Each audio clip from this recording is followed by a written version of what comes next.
বাগেরহাটের জেলে মিরাজ শেখ নিখোঁজের ১.৫ মাস অতিক্রম হলেও এখন পর্যন্ত তার কোনো সন্ধান মেলেনি। পরিবারের দাবি, কোস্টগার্ড জিজ্ঞাসাবাদের উদ্দেশ্যে আটকের কয়েকদিন পর ছেড়ে দেওয়ার প্রতিশ্রুতি দিলেও বর্তমানে তা অস্বীকার করছে।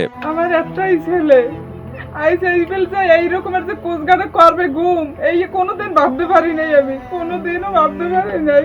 জেলে মিরাজ শেখের নিখোঁজের ঘটনা ইতোমধ্যেই তুমুল সমালোচনা সৃষ্টি করেছে। এদিকে মিরাজের সন্ধান পেতে দাঁড়ে দাঁড়ে ঘুরছে পরিবার।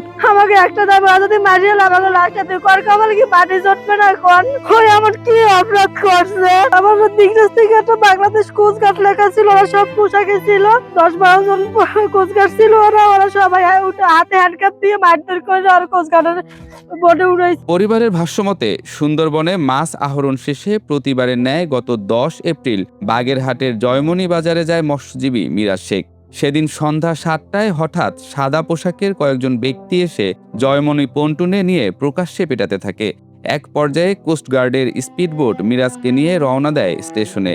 সেদিনের পর ১.৫ মাস অতিক্রম হলেও মিরাজ ফিরে আসেনি। আমি যখন সন্ধ্যা ৭টায় এখান থেকে মিরাজের ধরার খবর শুনে যাই, তখন আমরা ওখানে যাইয়ে দেখতে পাই যে মিরাজের পল্টনে রেখে এসে ওনারা গাড়ি নিয়ে খুব দ্রুত গাড়িটা ক্লোজ করতে আছে। কোস্টগার্ড যদি পরিচয় দিয়ে কোস্টগার্ডের পরিচয় যদি অন্য কেউ নিত, তাহলে কোস্টগার্ডের পল্টনে নিয়ে রাখতো না, এইখানের পল্টনে নিয়ে ওরা রাখা হয়েছে। এদিকে পরিবারের একমাত্র উপার্জনক্ষম ছেলের সন্ধানে গতকাল সংবাদ সম্মেলনে হাজির হন মিরাজ শেখের মা। সেদিনের মর্মান্তিক ঘটনার বিবরণ দিতে গিয়ে কাঁদলেন অঝরে। কোস্টগার্ডে নিয়ে আমার ছেলেরে কি করছে, আমার ছেলেটারে ফেরত দে, এই দেন আমার এই সোনার বাকি, আরে কি না দেখো আমার ময়না রে, আমাকে দেয়ার মানুষ নাই, আমাকে কেউই নাই, আমার ছেলে অন্যায় যদি করে আমার ছেলেটারে ছেলে দিতে। নিখোঁজের পরদিন কোস্টগার্ডের নিকট তথ্যের উদ্দেশ্যে গেলে জিজ্ঞাসাবাদ শেষে ছেড়ে দেওয়ার প্রতিশ্রুতি দেয় বলে দাবি করেন মিরাজের বোন। তার কিছুদিন পর পুনরায় যোগাযোগ করলে মিরাজকে আটকের ব্যাপার সম্পূর্ণ অস্বীকার করা হয়েছে বলেও তিনি জানান। কোস্টগার্ডের একজন সদস্যর সিসির সাথে আমাদের একাধিকবার কথা হয়, কল লিস্ট সংরক্ষিত আছে এবং তিনি স্বীকার করেন যে মিরাজ তাদের হেফাজতে আছে।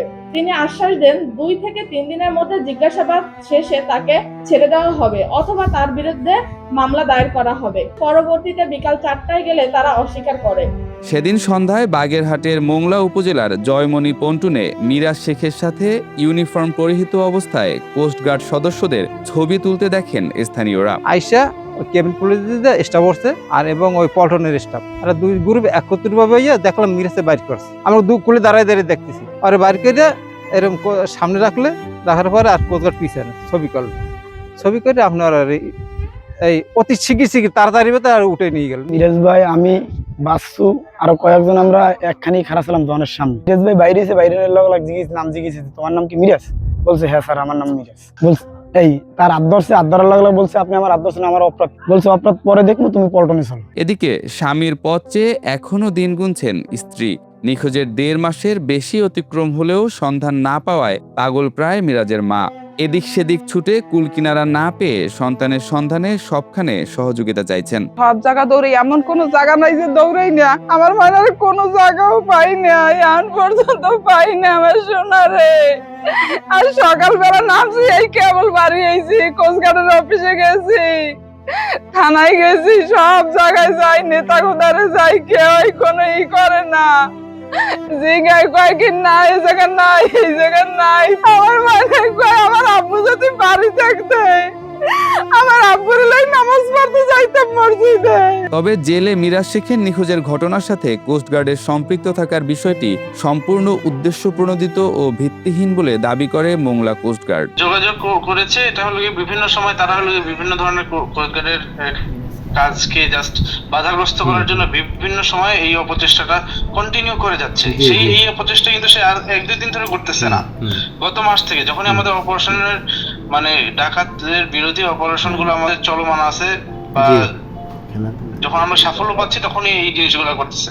আজকে এই নিখোঁজ হওয়ার বিষয়ে আমরা কোনো কিছুই জানি না, তার সাথে সে আমাদের কাছেও আসছিলেন, আমাদের অফিসে বিভিন্ন সময় আসছিলেন এবং আমরা হলো আমাদের স্ট্যান্ডটা তাকে জানাই দিছি, তাকে জানাই দিছি এবং আমরা বিভিন্ন তথ্য প্রমাণের মাধ্যমে এটা হলো আমরা জানাই দিছি।